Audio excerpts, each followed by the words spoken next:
Hello everyone, this is Shwethakumari, Assistant Professor, Department of PG Studies and Research in Statistics, SDM PG Center, Ujire. So here I am going to share some knowledge about probability proportional to size sampling with replacement. We can also call it as PPSWR.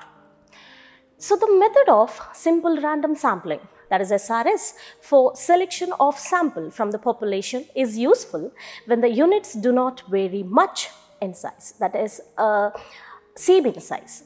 That is, under simple random sampling scheme, each unit in the population have equal chance of being included in the sample. That is, each unit in the population has got equal probability of being in the sample. So in a village, if the cultivator fields do not vary much in size, the use of simple random sampling is advantageous.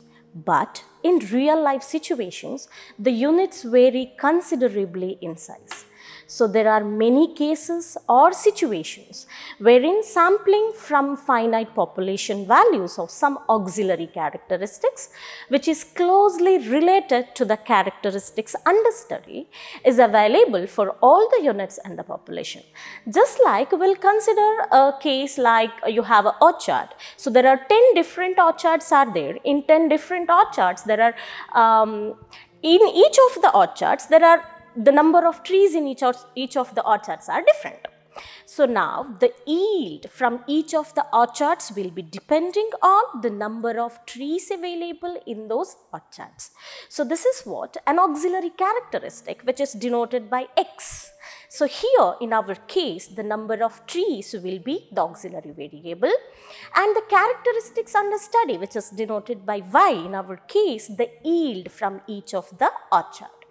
So the auxiliary variable, based on that the characteristic under study will be influenced. So in estimating crop characteristic, the geographical area or cultivated area for a previous period, if available, may be considered as the measure of size. Or in an industrial survey, the number of workers may be taken as an auxiliary characteristic, since based on the workers the production will be available. So in such circumstances, instead of sampling with equal probability, if units are selected with probability proportional to the value of auxiliary variable, then we may get a superior estimator for the parameters.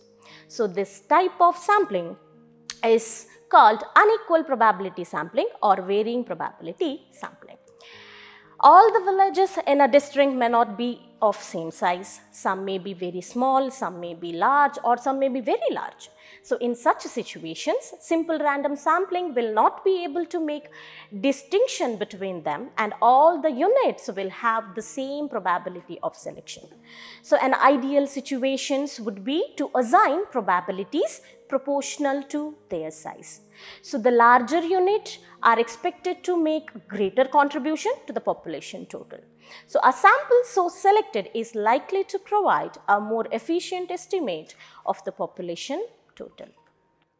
So we can say under varying probability sampling, if the units are selected with probability proportional to a given measure of size, where the size measure is the value of an auxiliary variable X related to the characteristic Y under study, then this sampling scheme is termed as probability proportional to size sampling. So under this PPS sampling, if the units selected in the previous draw is replaced back to the population before selecting the next unit, then the sampling scheme is known as PPSWR sampling.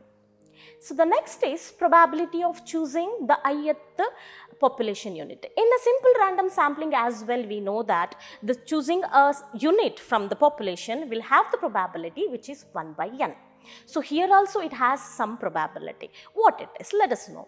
So let n be the unit in the population and small n be the sample size, that is the number of observations in the sample will be small n and the number of observations in the population will be capital N, and we'll take capital Y as the population total. So now y1, y2, so on yn, and x1, x2, so on xn denotes the value of the study variable and the auxiliary variable. So now we need to find the probability of that is Pi of choosing the ith population unit in the sample under PPSWR scheme. So let us consider, as the name itself says, probability proportional to size. So that is Pi which is proportional to xi. This proportionality can be written in equal form by introducing a constant k. So we can write Pi which is equals to k into xi. We will consider this as equation 1. And now we will sum on both the sides. So when you are summing on both the sides, it will be summation Pi equals to k into summation xi. Since this k is a constant, you can write k out of the summation. And now here we can see summation Pi which is equals to 1, since the probability of total probability will be 1, that is equals to k into summation xi. Now we need k. So k will be what? K will be 1 upon summation xi. So k is equals to 1 upon summation xi. So substitute k in equation 1. The equation 1 is what? Pi is equals to k into xi. So here the k is 1 upon summation xi. Will substitute. So then you will get Pi is equals to xi upon x. So where what is x? X we considered abbreviated this summation xi as x. So now the PPS, under the PPSWR, probability of selecting the ith population unit, that is Pi, will be xi upon x. So the probability of selecting the first unit, that is P1, that will be x1 upon x. Probability of selecting the second unit, that is P2, that will be x2 upon x, and similarly it is same for all the values. Now what is x1, x2? So x1 is the value of the auxiliary variable of which you have selected as a sample. So here the session is end up with. So I hope all of you got to know something about PPSWR. Thank you so much.